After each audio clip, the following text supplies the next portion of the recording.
It's the Go Gopher Podcast with Mike Grimm, episode number 171.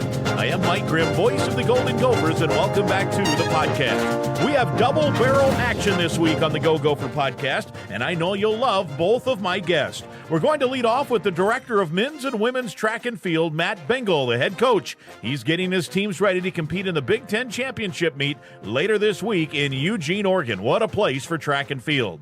The Gopher men are ranked 7th in the country. They've got a chance to contend for a league championship. We'll chat with Matt about both of his teams, the men's and women's rosters, the unique makeup of both, and what he foresees for the weekend in Eugene. We'll also welcome to the podcast our great friend and colleague, Darrell Thompson, my partner on the Gopher Radio Network football broadcast and the CEO of Boulder Options. We'll talk with DT about Boulder Options and about ways you, our listeners, can help make a difference. Matt Bingle and Darrell Thompson, that's a heck of a daily double, and that's coming up.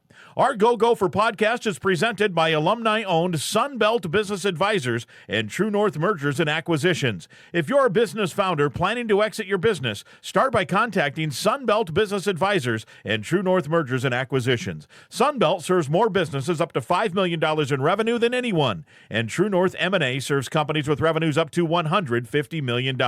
You can get a confidential, no-cost, no-obligation business valuation started today. Make the most of your life's work. Visit alumni-owned sunbeltminnesota.com or tnma.com today. Affinity Plus Federal Credit Union is also a big sponsor of the Go Gopher podcast. Life math is complicated, and Affinity Plus Federal Credit Union makes it easier with local financial experts available to help in person or virtually. Go to affinityplus.org/Go Gophers for more info. The Go Gopher podcast is also presented by OnX Maps. Find out how to download the OnX Hunt app for free by listening to the Go Gopher podcast. We're podcasting episode 171 from the Aquarius Home Services studio. We invite you to subscribe to the Go Gopher podcast. It's free to subscribe. You can go back and listen to previous Go Gopher podcasts as well. Last episode, for example, last week, we had an absolutely amazing chat with former Gopher tight end Ben Utek. He released his brand new book last week. It's called The Champion's Creed, and it's rising up the Amazon hot list as we speak. It should be on your Father's Day gift list, among other things, or even on your own personal reading list. Ben Utek was phenomenal last week. Go back and have a listen if you haven't heard it yet. This week, we're talking Golden Gopher track and field with head coach Matt Bingle. He'll join me next. I'm Clay Geary, walk-on turned scholarship wide receiver for Gopher football. And I'm Ben Utek, U of M alumni, Super Bowl champion, and Tony Dungy Uncommon Award winner. We understand championship culture, which is why we're part of the True North family of companies. True North invests in only elite teams, like the champion team at Sunbelt Business Advisors, Minnesota's largest seller of companies. To learn more about True North and our diverse family of independently owned companies, visit TrueNorthEquityPartners.com. Keep the good times rolling without the regrets. Giggly THC beverages are your go-to for bold flavor and smooth vibes. Zero alcohol, no bad decisions. Just THC-infused cocktails, seltzers, and teas packed with natural ingredients and performance-boosting superfoods like ashwagandha and ginseng. Find Giggly at over 500 locations like Total Wine, MGM, and Cub Foods, or shop online at Giggly.com. That's Gigli.com. Ready to upgrade your drink game? Use the code Giggly North, as in Giggly Talk North. Giggly North, Gigli North, for 50% off your first order. Giggly, sip smarter, feel better. It's episode 171, and we're going to talk track and field, and the Golden Gophers have had some fun here in the spring as we head into the Big Tens this week. It's the Big Ten Championship for both the men and the women. Eugene, Oregon, maybe the track capital of the world, will host it, and the guy who directs both the men's and the women's official title is director. We'll call him Coach Matt Bingle. Coach, good to see you as always. Hey, good morning. Appreciate you having me on. Big week for you guys. How excited are you to head out and test your men's and women's teams against some of the best teams in the country and in this Big Ten championship? I mean, we're super excited about the opportunity. You know, love to compete, love to get after it, love the week of Big Tens. You know, everything we do is built on trying to be successful at the Big Ten meet. You know, and so this year creates new challenges with the expansion of the Big Ten. You know, and so we're all learning how to adapt, just like every sport on every campus in the Big Ten is how do we adapt to this new environment of college athletics within the Big Ten, but we feel good about where we're at and who we are, and we're healthy, and we're going to make a good run at some things. It's been a successful spring, and so we're excited to see what happens. Yeah, and before we get into an in-depth preview of this weekend, let's just for those that maybe casually watch, and we'll find some stuff online or maybe a blurb in the paper about some of the great things you have done. Give us, we'll go men first. It's been, I think you're ranked 7th right now in the country, which is outstanding. Give us a little synopsis, a Cliff Notes version of your year up to this point. Well, we are ranked 7th in the country. We do have a good shot this weekend. I think, if I remember correctly, I think USC is number 1 in the country, and obviously they're in the conference. But we're gonna, make a battle out of it, hopefully, and it always matters on because you've been around a long time too with sports. Who shows up on the day, whether it's a Big Ten tournament or Big Ten championships, those type of things, or just a single event. We're going to make a run at it. The vision for the men started 3 years ago when we started building the program and building kind of a vision for this year, and it's kind of come together the way we want it to, which is nice because it every time we've had the opportunity to be in the situation or an opportunity to win, it's always been built over time, and so I love that part about it in terms of, building and trying to put all the pieces together to see if you can make a championship run. Yeah. When you say that, like it started 3 years ago, take me through what your thought was then, what your vision was, and how you kind of implemented the steps to get to where you are now and have this top 10 team. Well, we could see that we had some good individuals, and it was for both genders. We had a 3-year plan for both genders that was going to end with this season based on who was on the roster at the time, and also COVID played a factor in that too, in terms of like people staying around. So then we started redshirting some people, and obviously being very selective on who we recruited and then what we needed. We did not know that the expansion was going to take place. But it was all built over time with how we recruited, looking at transfers versus looking at freshmen, high school seniors. And so building it with more older kids and kind of putting in the right pieces to build a relay, to build this, to build that, and making sure we're diverse in terms of our events, that we can take hits. Because anytime you're trying to build a team, you can't be centered in just on one event group, and so you got to be able to have diversity within the program and the events that you have good people so that you can take on some hits, also attack people in a different way. Right. And how about the women then? The women's team, kind of give us a synopsis of the season up to this point as well. Well, our women, last year we won Big Tens in 2024, so outdoors, and that was part of that. They were part of the 3-year plan too, and that's played out the way it was supposed to too.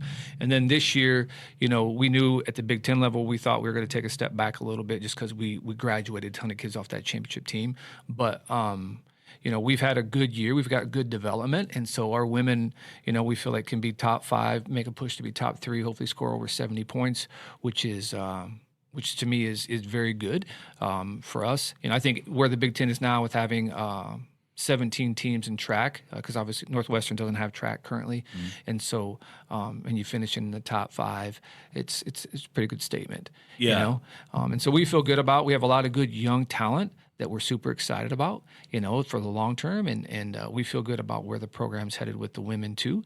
And again, it's been planned, and it's working out the way we wanted it to. Yeah, and you mentioned you won the women's title last year, and you look at I was going through the roster, and over the course of the spring, I've been seeing these names pop up, and in all the events, you've got great throwers, you've got great sprints, jumps, distance, the whole thing, right? Yep. It's a nice balanced team. If you're ranked 7th, you're going to have some balance, but the roster's pretty unique. I was looking through it, and you've got a bunch of kids from Minnesota. Yep. And then you've got, I'm just going to read off a few, Trinidad and Tobago, Jamaica, Bahamas, Sweden, England, Nigeria, just to name a few, right? Yep.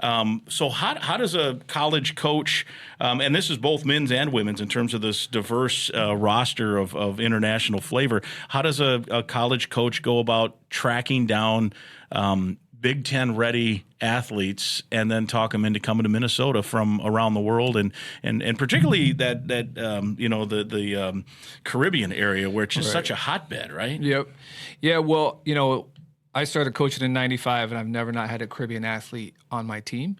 And a lot of the championships that the women have won over the years since I've been at Minnesota have all had Caribbean kids on it. And so we have a lot of great relationships there. And then if you treat people well, and the kids have a good experience, then they'll tell somebody else, and then the coaches there know that, hey, they're going to go there, they're going to get better, but they're also going to get better as people. And so, it's about just building relationships. And, we can't get a kid hardly to come from Florida anywhere else, but we can get them to come from the Caribbean, but it's based on, I think culturally, what they value is relationships and people, and that's what I think the one thing that our program is based off is trying to make sure we're developing people and treating people the right way, and they value that, and so that's why it's a good match. They also value team, and that's something that is very important to us as a program is being a good teammate and understanding that the team is first, and that's something that most Caribbean cultures value. Yeah, it's so cool too, because obviously the Caribbean is warm weather, hot weather, sunny weather. How tough of a sell is it to say, hey, come on up, and yes, there's snow and there's winter, and you're going to train in it sometimes, right? Is that tricky at times, or is it pretty receptive? No, it's receptive. The thing is that we go down there and create relationships, and so moms and dads, aunts, uncles, coaches are seeing us face to face, and so it's relationship built. They all say, hey, it's cold. How cold is it? Yeah. But again, it all goes back to a history of doing things the right way and relationships. I mean, we just signed 3 Jamaican student athletes, the two best throwers in the country, and they had choices of like all these southern big schools, that they could have went to too, but they chose us. And so we got the best 400 hurdler in the country coming as well. So it's something that's just it's a tradition, but it's also just built on, treating people the right way. Yeah, it's so cool. And what about the culture there in the Caribbean? I know Usain Bolt and all this stuff. Why is there so many good track and field athletes that come out of that area? Well, my own personal belief is that it's in the system, just like say how like basketball is here or football is hockey here, basketball in Indiana, maybe stuff like that. So you're doing track from a very young age. You're talking elementary school. Yeah. And there's also they have cricket, they have netball, and they have track. Yeah. And then they have soccer or football, however you want to call it. And so then it's one of those situations where the sports there's not as many sports. And so, I mean, just think if we didn't have football and basketball, how many people would be in track and field? Right. And so that's right. Yeah. And so it's the diversity of sports is lower there. And so then you have the best athletes, generally speaking, in track. Yeah. And it seems somewhat universal. For my other work with the Minnesota News Network, I'm on email list and distribution lists from all over.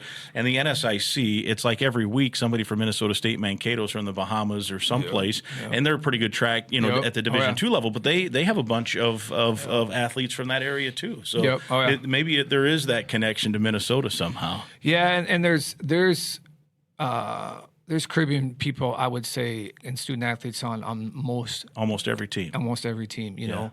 It's there's just a wealth of talent, and then also just good people and good opportunity. And there's typically, in my opinion, they develop a lot too. Yeah. And they're also, I think they're just super tough driven people that want to perform and want to be successful and want to change their lives. And when you mentioned that they care about the team too, does it help when I'm guessing some of those you mentioned they're in elementary, it'd be like hockey here maybe, where you're 4 years old and you get put on skates. I suppose they're at the track at a younger age maybe than most Minnesotans or most Americans, right? And so there's a cultural thing that they get track maybe better than most. Oh, yeah. No, I 100% agree with you like that. It's like the hockey culture in the state of Minnesota is the same thing as it is the running culture in the Caribbean or in the, like in Jamaica. It's you grow up watching that, doing that, seeing it, wanting to do it. Yeah. I mentioned Nigeria, too. You have some Nigerian athletes, and I think sometimes you think of the African countries, you think of the marathons and the distance runners. Right. In this case, they're not necessarily distance runners that you have. So how do you go there and connect with students and get them on campus and competing for you as well? Well, we have quite a few student athletes who are from African descent on the team, Yep. So from here who are our families immigrated to Minnesota, and then also who have immigrated across the country. And so we have kids who are immigrated, their families immigrated here. We also have kids who are straight from, we have 3 student athletes who are directly from Nigeria, and we have some connections that we use for that too, that we've created relationships with. And again, once they've gotten here, they've been successful, they're happy, then that just turns into the next student athlete who wants to come. Yeah. And so again, it's the same process as with the Caribbean student athletes, is that they get here, have a good experience, they get better in their events on the track, and then they feel like they're taken care of. Because it is, I think the thing about track and field student athletes is that they are very blue collar type of kids. And so there's an instant bond with that. And also just the personality of the sport is very much work ethic, because your success is dependent upon just you, really, most of the time. You know what I mean? Like the work you put in is usually what you get out. Yeah. And there's no way to hide. On a basketball court, someone has to pass you the ball. You need somebody else to make you better 9 times out of 10. And so with on the track, you need teammates for encouragement to push you, those types of things. But at the end of the day, the work you put in is the work you get out. Yeah. And so that's what makes the sport special, but that's what makes the people special too. Yeah, and you mentioned the team aspect. Obviously, it's there. And outside of relays, I guess everything is kind of an individual deal, but yet it's all set up. And as a coach, you have to decide who competes where and how you set it all up to get the best team score at a particular event. And this weekend, obviously, it's the Big Ten. So you're happy with how everybody on the team understands that part of it, both the men's and women's? Yep. No, I feel like everybody understands the team concept. Everybody, we talk about that often, and I think the type of kid that we do recruit understands. I know when I meet with every recruit, it's a requirement to be a good teammate. And if you really can't get beyond yourself and only think about yourself, then this isn't the place we really want you to be, because then if you don't want to do that when you get here, then obviously we have to teach you how to do that. Yeah. And so it's, even though it's an individual sport, it's very much our culture over the last 20 years is built on supporting, taking care of each other. And it's super important that we put that, because that's what makes us stronger. Because when we get into some situations, like we were last year with the women, chips were down. We took a couple of hits. We weren't supposed to win, but the team culture really rallied around and then got everything turned back the other way.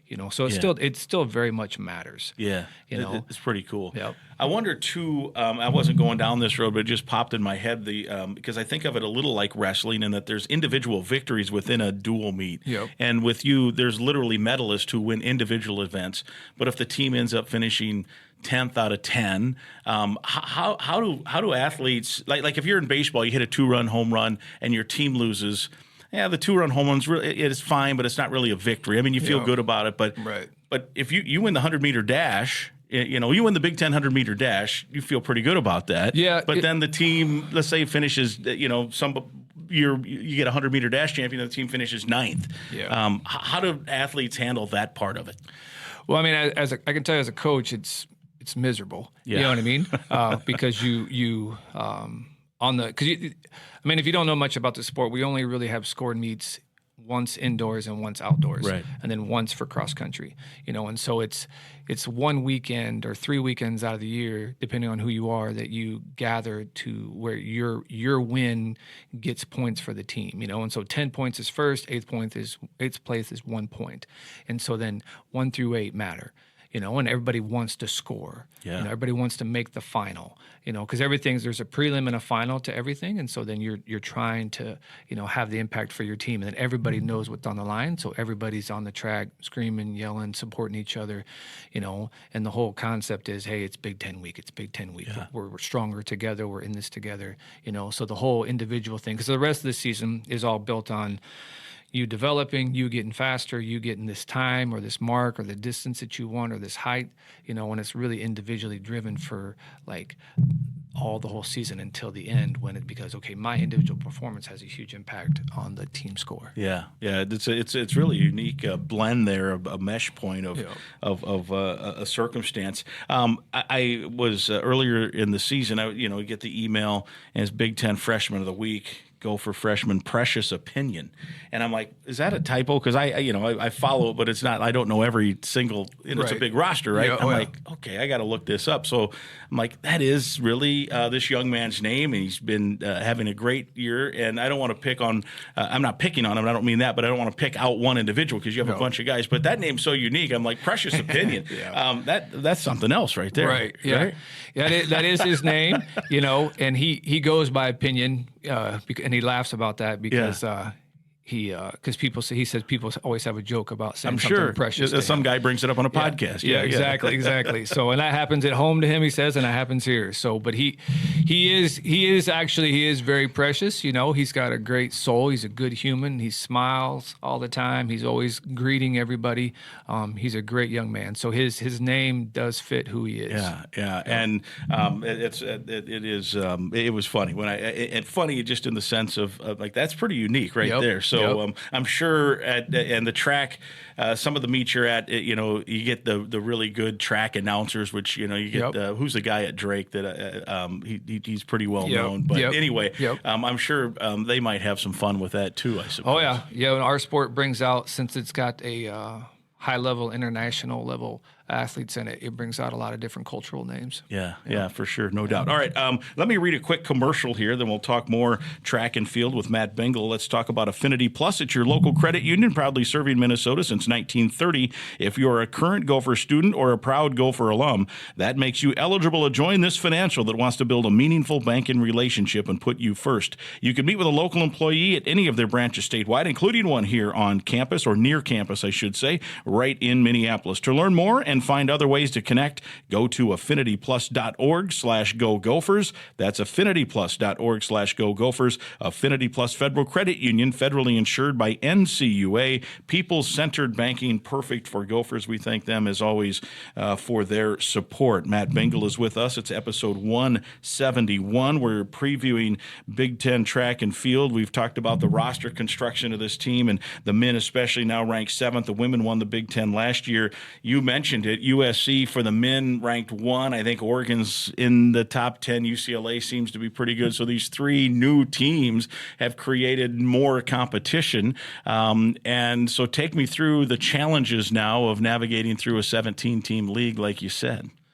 Well, I mean, I think it starts with the roster construction, and changing how you recruit. And looking at where there's spots that you think you can be successful at, but also fits in at the Big Ten, and so obviously it's a new change, and so the roster construction moving forward is going to be different. Also with all the NCAA changes, as well that's coming down the line, is a new kind of a new wave of things happening, and so it affects every sport, across the country, and so. That's something that we're navigating, but this roster obviously was built all before this happened, and so, and it's nice to know that, that both our men and women are still, based off the past successes that we had, but also like it's still able to challenge some of the bigger, better ranked teams in the country, within the league, and so, but obviously our men's team is built on, really sprints, horizontal jumps, and throws, and that's where we are built. And we're going to go head to head. USC is built on sprints, so we're going to go head to head with those guys, and and fight with those guys in those events. And then our throws. We have the top 2 hammer throwers in the country. They're both from Greece. Yeah. They threw some of the top 10 marks all time in the history of the NCAA this past season, this current season. And so, and those guys are super talented as well. And they're going to, they start out on this Friday, opening up the meet, and so hopefully they get things firing away for us, and then along with USC, it is Wisconsin is in there as well. And Washington, on the men's side. And so, but they're all those teams, Washington and Wisconsin, are built more on distance running, and they have to go against Oregon in that area too. And so it's going to be a lot of different battles within the meet with different schools that kind of can neutralize you, or you can neutralize them, in those areas. And it's a 3-day battle, of ups and downs, and going through each day the highs and lows. And so, but that's definitely how it's going to play out on the men's side. You mentioned the throwers from Greece. And they're both right teammates. Yep. I think one, and I'm Angelos. Agalos. Yep. He was on this podcast. Did he win Big Ten last year? No. Yes, he did. Yeah, he did. Yeah, I was thinking, he was telling us in the rain, and he knew he needed to get the one throw, and it was great. But he just missed out on the Olympics, right? He got a little bit of an unlucky break. I can't remember exactly the whole story, but he's he had like the third best throw in the history of college hammer, right? Yep, he did. And then the older young man that we have is Costas, and he's won the Big Ten 3 times, but he redshirted last year. Right. Yeah. So now he's a senior, and Agalos is a sophomore. You got these two guys now. Oh yeah. Yep. And they're roommates, and they're buddies off the ring as well. And so they're both super talented. Costas just missed the Olympics last year. They're both are trying to make the World Championship team this year for Greece. Agalos has the mark to do it, and Costas is super close. And so, they've got a bright future representing Greece, but also the opportunity to win national championships, Big Ten titles. Like Costas has won 3 out of he has 1 more left, to win. And so, this weekend should be exciting event for us. Yeah, and the throws on the women's side too, right? What has gone into the emphasis there, do you think, and how has coaching also played into that? Well, Coach Miller's our throws coach. He's a alum of the men's program, and he's been with me for over 10 years, and so he's done a good job of building that, and developing those guys and recruiting high level kids, and so like on the women's side, you talk about we have Andy Nabwe, who's from North Dakota. Yeah, we have a little pipeline to North Dakota with throws, right? With Shelby, yep, exactly. And so, he's done a good job of evaluating them and getting the right people here, and then just making sure that they're developing on and off the track. And so it's been a good group for us, at the national level and at the Big Ten level as well. Yeah. On the men's side, let's go there. What's a key if you're going to do what you guys want to do this weekend in Eugene? I think the biggest thing is after Saturday having guys in the finals. We do well in our field events up to that point because we've got the number 1 long jumper, we've got the best hammer thrower on the men's side, we've got the best triple jumper, in the field events. And so we got, field events are somewhat quiet. You kind of quietly do those things. Yeah. But on the track, we've got to get guys through on the 1, the 2. We've got 3 of the top 110 hurdlers in the Big Ten, and so we have to take care of business that way, and then also just the relays need to do well too. We got the number 2 ranked 4x1 in the country. Yeah, USC's number 1. But you win that, all of a sudden that changes the whole complexion of the meet, right? Well, and you think about it, if you're talking directly between us and USC, and who knows how it plays out like that, you don't know. But like if one of our guys beats their guys, that can be like a 4 or 5 point swing by just doing something like that. Yeah. And you start doing that a few times, then it adds up. Yeah. And so, so there is opportunity. Like we said before, you never know what's going to happen the day of. I mean, I've been on a lot of championship teams when in the middle of the meet, we thought we're done. Yeah. And then it just flips and then it rolls the other way, and that happened. Like I said last year with the win, going into the meet, we weren't supposed to win at all. We were probably on paper, like 20 to 30 points back. And then after 2 days, it was even. And then we woke up on the 3rd day and we lost 15 points in the morning. And then we had to fight back over that again, and so you just never know. The idea is that you want to be in a good spot on Sunday, the last day, and best team win. Did it come down to the last event last year? Close? Well, it was sort of, we ended up winning by, I think it was by 18 or something like that, but we won the 4x4 on a lean, at the, by 0.01 seconds, at the end. And that was like putting the little cherry on top of that, But it was close all the way through. But by the time the last event started, as long as we got to stick around, we were going to win. On the women's side, what do you look from them this weekend, just generally in terms of where they can stack in, and what a key for them to ultimately get as many points as possible? Well, I think we're trying to be, like I said, top 5, top 6. We have a shot to probably maybe be top 3 if things go our way. It's really built on we have quite a few high-level women, and it's built on like high-level women kind of doing their job, And so we've got Annie Nabwe in the throws, and she's in all 3 out of the 4 throws, and then we have 2 of the top 3 steeplechasers. We've got 2 in the top 3 in the triple jump.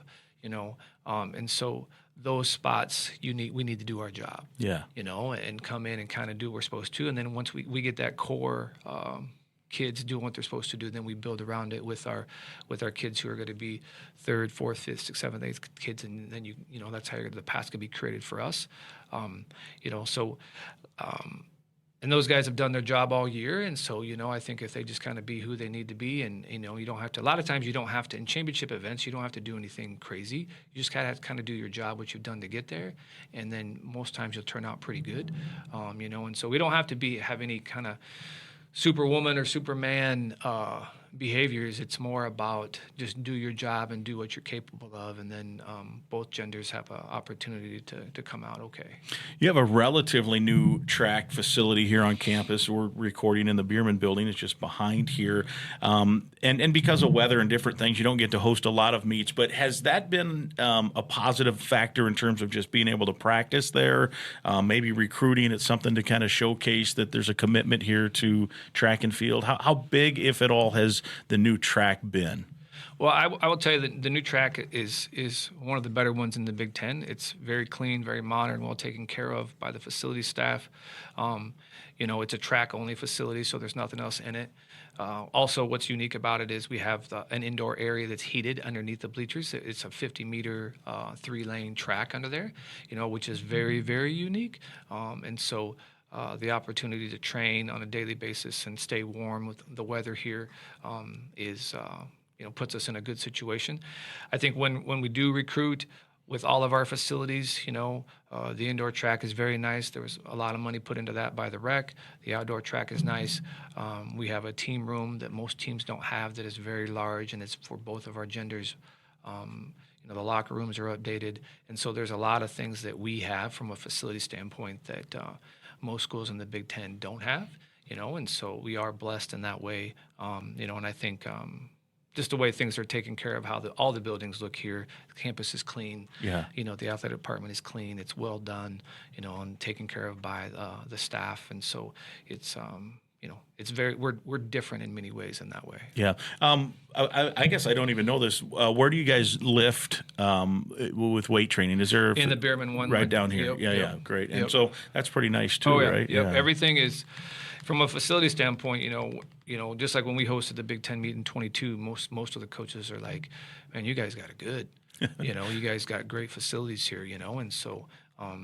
So it is. That's definitely a bonus for our program. In terms of the student athlete use, and then also for recruitment. You've got to get to a meeting. So one final question. Speaking of facilities, you guys are going to be out in Eugene, Oregon. That's kind of the unofficial, I guess, college track capital of the world. I mean, we know we have nearby here the Drake Relays to the south is a pretty big deal. But boy, that facility out there, this got to be kind of fun to take a crew out there and put your men and women to a test. Yep. No, we're excited about that. The student athletes are excited about the opportunity to compete on that track. It was built for the World Championships. They've hosted the World Championships. They host the Olympic trials for the United States. And they're continually host the NCAA championships. So a lot of student athletes who don't get to that level have the opportunity to compete on that track, and be in that area. And so it is a unique experience for a lot of the student athletes. Yeah. Well, hey, good luck. It should be fun to follow. The action starts Friday. I know you got the big field events to start it off, and as you say, get to the finals on Saturday and see where it all shakes out. All right. Well, I appreciate it, and hopefully we will represent well. Sounds good. Good to see you as always. All right. Thanks, sir. He is Matt Bingle. It's episode 171. My thanks to Golden Gopher Director of Men's and Women's Track and Field, Matt Bingle. I hope you enjoyed that conversation as much as I enjoyed being a part of it, and it'll be fun to follow the men's and women's track and field teams this weekend. Well, have you ever driven past a piece of land and wondered who owns it? Or maybe you need to know exactly where a property line runs? Well, that's where OnX Hunt comes in, and it's not just for hunters.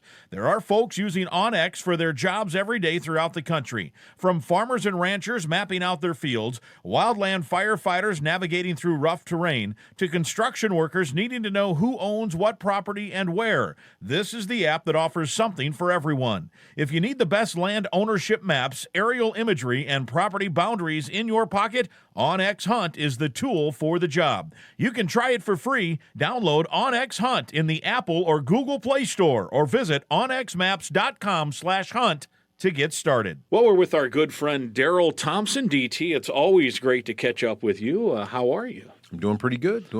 It's the off season for football, but there's never an off season for you. Boulder Options, of course, is what you've been involved in for now 3 decades. Yes. Before we get into specifics, give us, again, not everybody knows everything, so give us what Boulder Options is all about. Well, Mike, thanks again for having me on. I appreciate it. Boulder Options is a youth mentoring program, and our focus is on young people, 10 to 14 years old, and we're is what we do is we introduce youth to a healthy lifestyle through running, biking, tutoring, homework. It could be trips to the Boundary Waters, could be career readiness. So our program over the last 32 years has grown and expanded to do far more than I ever envisioned our organization doing. You have headquarters both now in Minneapolis, which is where it originated, but you've also branched out to your hometown of Rochester, Minnesota, and helping youngsters there as well. Yeah, we serve Rochester, we serve St. Paul, and we serve Minneapolis is where we cut our teeth. And I originally was driving around, signing youth up, matching youth up, and just kind of learned. I don't know everything about youth work, but I did. That's where I cut my teeth and learned the ins and outs, and also Mike probably learned the importance of and the value of an adult listening to a young person when they have that adult as involved in their life. The rest starts to become a lot more easy and a lot more positive. There's probably not a typical case, so to speak, but generally, tell us what kind of kids you're helping out. Again, 10 to 14. The average age of a young person in Boulder Options is 11. And it is a young lady or a young man that needs a positive person in their life, someone that's willing to communicate with them, someone that's willing to come over to their house and pick them up, to run, to bike, to go to the library, to come to our building. Could be tonight we have budget bites. So we're going to learn how to cook pizza on a budget tonight at Boulder Options. So we do fun things, creative things, things at low cost. And we also obviously just want to get two people that would not typically get together and help them form a relationship. So a young person that might need some help, and as you mentioned, an adult voice gets paired with an adult who wants to help. Yes, absolutely. We're looking for adults that care, and hopefully you're somewhat physically active. We do run with the youth. We do bike with the youth. We do healthy activities. We've done tree sampling, all different types of pieces. And we've had our kids. We have a landscaping project going on today, and sometimes we have kids involved in those. So it can be anything from simple products like that to all the way to going to the Boundary Waters on like a 1-week hiking trip. Wow! And you've got a basketball hoop. I've seen that at your place. So yeah, the basketball hoop is the basketball hoops up there, Mike. You can come over and display your crossover. Play some horse. Yeah, could do that for sure. And how did you get involved again? Remind us how your involvement with this started. I got involved through the Minneapolis JC's Charitable Foundation, a gentleman by the name of Bill Steele that was the executive director there. And he asked me to come and speak to the youth and get involved. And I did that probably 31 or 32 years ago. And I was still playing football then. And then as time went on and I got done playing football, I started to work there on a part-time basis. And since then, it's grown to a full-time position. And here you are all these years later, and it's growing, right? I mean, how many kids have you helped now? Do you have? We estimate it's around 30,000 youth that have been engaged in Boulder Options between the running, the biking, the tutoring, the speaking events that either myself or one of my coworkers will do. So it's far more. The ripple effect of our organization is tremendous. And in terms of how you guys function, you need money, right? Yeah. You're a nonprofit group, so we'll start with that part of it. There's fundraisers, you have galas, you have golf outings, you have different deals, but a lot of it too, really to help it work, has to come from just general generosity, right? From businesses, people, It's donors. sponsorship opportunities. It's individual givers. Anyone from someone that says, I want to, be a $10 a month supporter to someone that says, I want to do a lot more. $700, $800 a month. Everyone is different. Everyone has different capacity. But, the people that give are really supporting something that is making a tremendous impact in the community. Not a day goes by, Mike, that I don't hear from either one of my coworkers or from someone in the community about an interaction with a young person.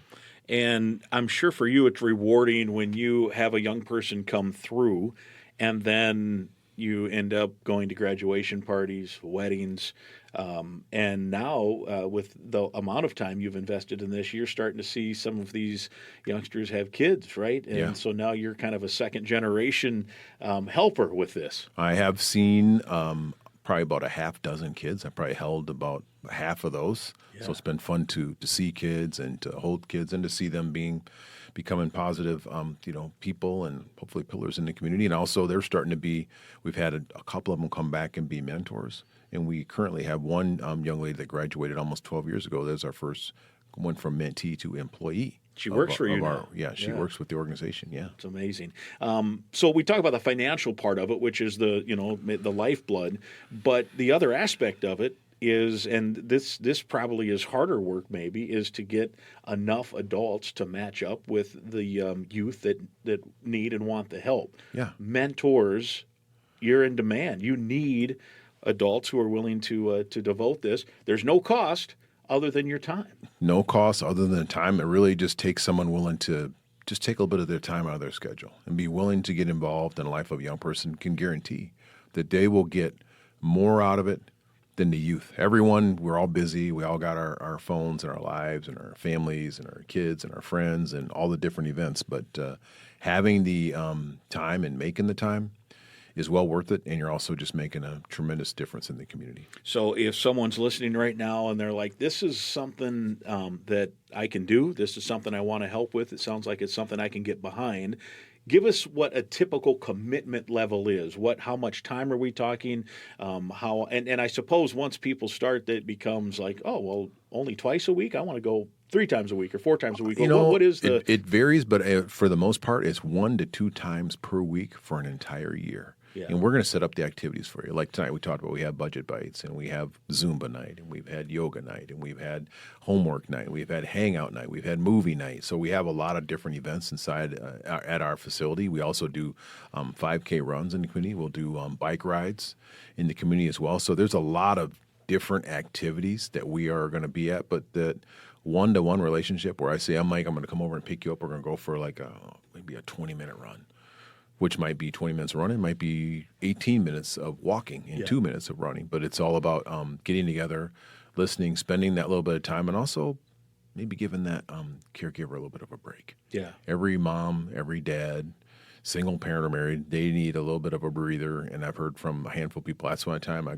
take a bath, I make something to eat, I get to cook, I get to clean, I get to watch my favorite TV show, maybe take a little bit of a nap, and then my son or daughter shows up, and they're usually happy. They're in a good place, and they've had a good time with a positive adult role model.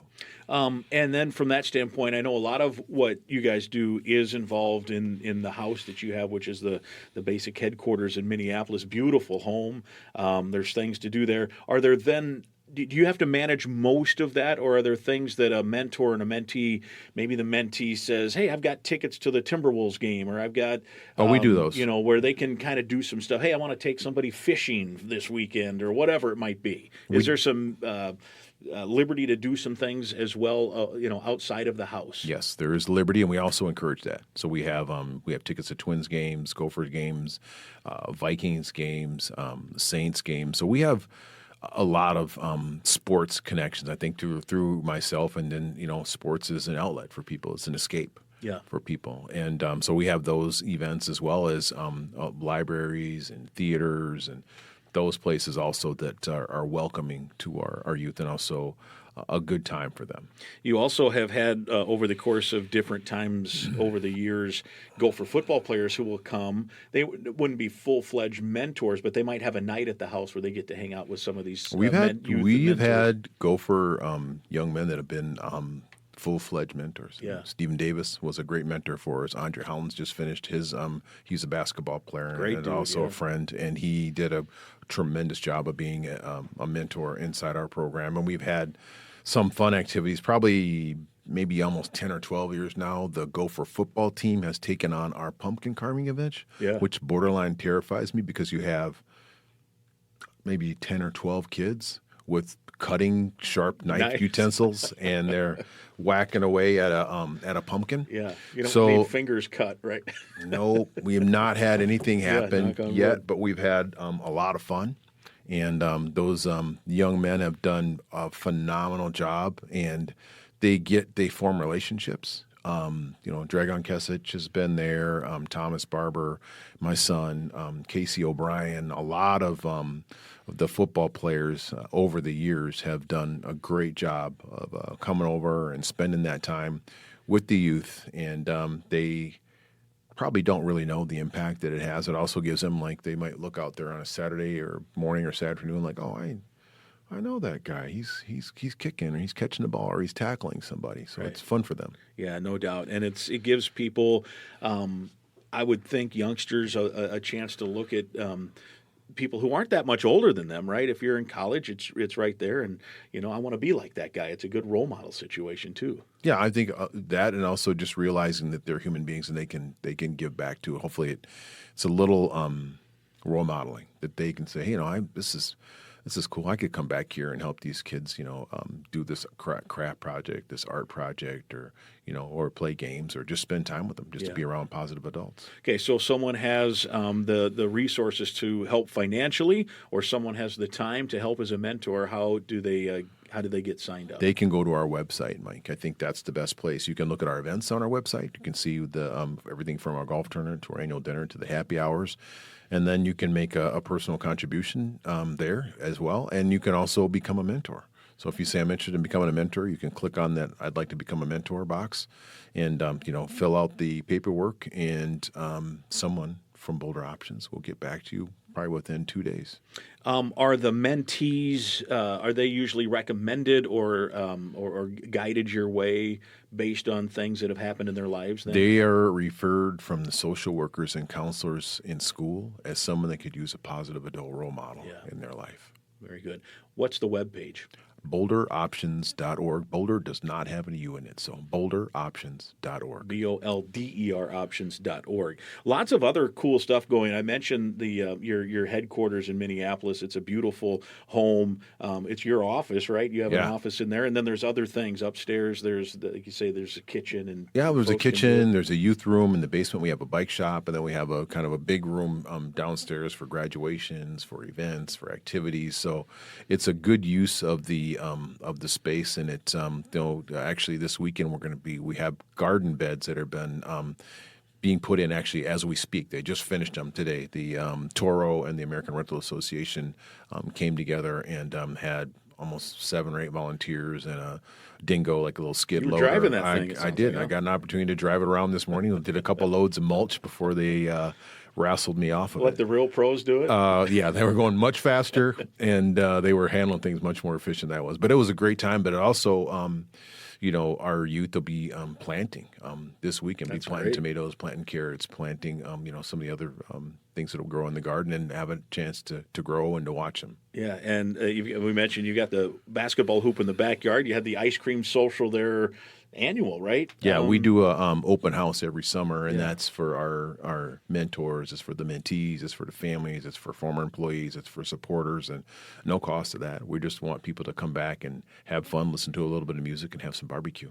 The house is just a wonderful facility, but it's not brand new. So tell us about the new windows that are going into the place, or maybe they've already gone in now. They are been in. It's not even been a full week yet. Renewal by Anderson.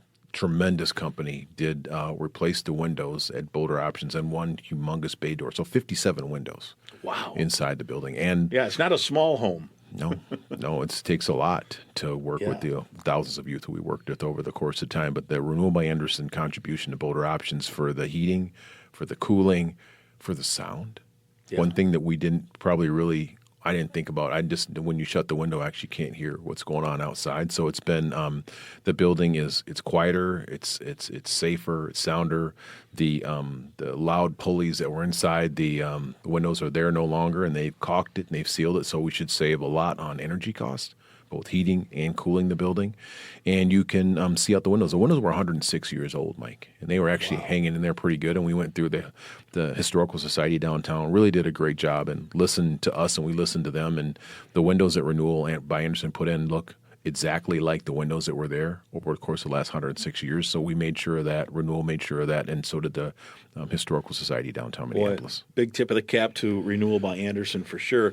We're hitting that time of year now. It's spring as we talk, and summer will be around the corner. Seems like a perfect opportunity to sign up. If people can be a mentor, to say, hey, the summertime is the opportunity. We can do outdoor activities. We can, as you mentioned, go to games, and maybe there's more free time that school's not in session for both mentees and mentors. It's a good time to start forming a relationship, with that mentee, to be like, I'm going to go pick up my mentee. We're going to hang out. We're going to go for a bike ride. We're going to go for a run. We're going to go to the Boulder Options house.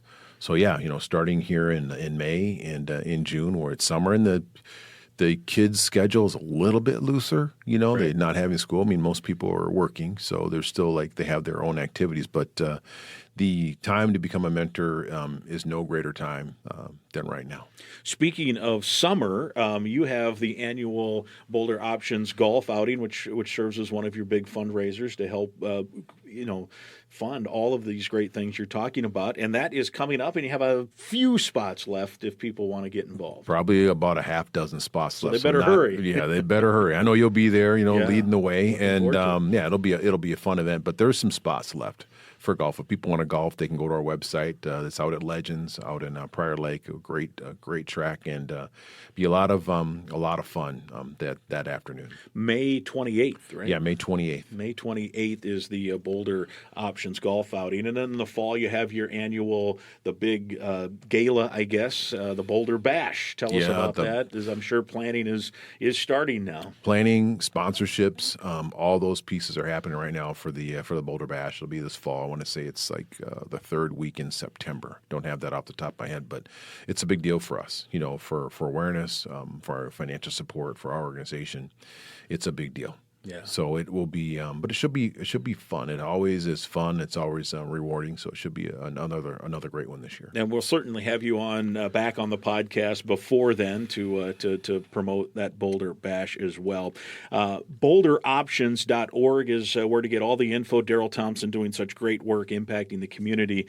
I'd be remiss now that I have you not to ask you a little bit about Gopher football. I know the spring has come and gone now. The transfer portal, what a new age we live in, and now we're talking about revenue share. We're talking about name, image, and likeness. I wonder what Darrell Thompson, the number one ranked high school running back in 1986. 86, yeah. I think I missed the boat completely. I got zero. Yeah. And no, I did. I got a lot. I mean, I got a scholarship. I got an opportunity. I got a lot of tremendous relationships. I got an education. So in front of your family and friends. Yeah, but it was, the transfer portal, the name, image, likeness, the ability to capitalize on your name. I think about Ricky Foggy and Mike Hohensee and a lot of the great players. Eric Decker, just people that Ron Johnson, people that just played, and you just got a scholarship, and you might have got maybe a free meal every once in a while at a restaurant, but that was it. Don't tell anybody. Yeah, exactly. Yeah, for your little $60 worth of food you got. Yeah, so now that's just part of the deal. But I think it's overdue. Yeah. So it is, and we still got to kind of figure it out, because it's not really. It's been interesting watching our youngest son got to take advantage of that some. In Indiana, right? Yeah. So he got to take advantage of it some, and just as I listen to him and his friends and him talk to the players that are still there, it's only gone up. Since, speaking of it, you missed it by a long time. Race had some opportunities, but even now, 2 years later, yeah. It's crazy now. Like some of the numbers you hear floated around for backup small forwards off the bench. You're like, really? Yeah. You're right? Yeah, I'd gladly do that. Yeah, it's crazy. I'm not going anywhere. It's crazy. Yeah. What do you think of the Gopher football team? Did you get a chance to watch them much in the spring? Not very much. I'm just really curious about really a lot of positions. You know, Yeah. I think from Jaw Joyner to Max. I think Max was such a pleasant Brosmer. Yeah. Our quarterback that we had last year was just like another name. You know, like, oh, we got this quarterback. He's really good. He came in from, Massachusetts. And I'm like, okay, sounds good. I always like, yeah, sounds good. Yeah. I just need to see something. Yeah. In the first game I saw something. And then through the rest of the season, I was like, I think I love the guy. Yeah. He's phenomenal. He makes great decisions. Yeah. Yeah. But we got, Darius Taylor coming back, in the backfield. The other DT. Yep. The new recycled, the refreshed DT. And, it will be fun, I think, just to see what the team does this year. Yeah. It always is, actually. And you mentioned Brosmer, the quarterback position, and cool to see him sign with the Vikings to stay here local. But the quarterback position, I think, really now the way the game is played is probably the most important position, not just in football, but in sports in general. True. It has more correlation to team success. Starting pitching, in baseball, goaltending in hockey, yes. But really when it comes down to it, I think quarterback has more. Great quarterback play can cover up a lot of weakness. Unless you got like a really, like the Ravens defense or the Bears defense. But that's you need like. Or if you're Iowa, you've got the greatest punter in the history of football for 15 straight years. Yeah, you don't have to have much offense, but that's the. Those are one-offs, but you're right. Yeah, like in general, the quarterback is for sure in football and probably maybe even in all sport. It's kind of the most important position. So the Gophers are going to likely, almost certainly, be trotting out Drake Lindsey, who's a redshirt freshman. We saw him in practice last year, saw him in a little bit of game action, and he looks the part. His arm's incredible. He shapes that's the new term now. It used to be on time, on target. Now it's he shapes the ball well, and he does. Good size, good athlete. Yeah. So no, you're right. His ability to get the ball over the underneath coverage, which I like, I guess you call it shaping. I just call it getting over the underneath coverage or putting the ball where it needs to be. Throwing somebody open would be another term for that. But I think I also think he benefited tremendously from being around Max for a year. Agree. Max is like a Archie Manning of he eats it, he sleeps it, he drinks football, and for Blake to be around that, or Drake to be around that for a year, is really, really beneficial to see what that level of dedication does, and to see his quick decision making. And he had, I know he probably played like 20 plays or 25 plays last year, but for him to be able to watch the preparation is huge. No doubt about it. Well, there's never a bad time to hang out with Darrell Thompson, so I thank you for spending some time with us. BoulderOptions.org. Football season will be here before we know it, but let's enjoy summer first. We will. Thank you, Mike. Thanks for having me on. Great to see you as always. Thank you. My thanks again to the great Darrell Thompson for joining me on the Go Gopher Podcast this week. You can go to BoulderOptions.org for all the info, help support DT and his unbelievable mission throughout Minnesota. They have golf outings, galas, happy hours, and more. And in addition, you can help even more with a monetary donation, or even better, volunteer to be a mentor for a young person who needs a positive influence in their life. BoulderOptions.org. We also want to thank Matt Bingle, Director of Gopher Men's and Women's Track and Field, for joining us earlier in this podcast. A big week ahead for the Golden Gophers with the Big Ten Track and Field Championships approaching. Episode 171 is presented by Sunbelt Business Advisors and True North Mergers and Acquisitions. If you're buying or selling a business, visit sunbeltminnesota.com or tnma.com. We're also partnered with Affinity Plus Federal Credit Union, a locally member-owned full-service financial invested in you. You can learn more at affinityplus.org/Go Gophers. affinityplus.org/Go Gophers. Affinity Plus, great products, support, and people. That is a banking hat trick.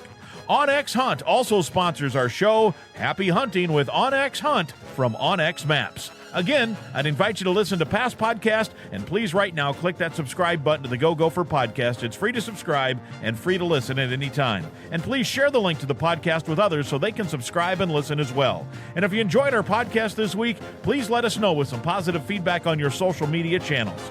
We'll talk again next week.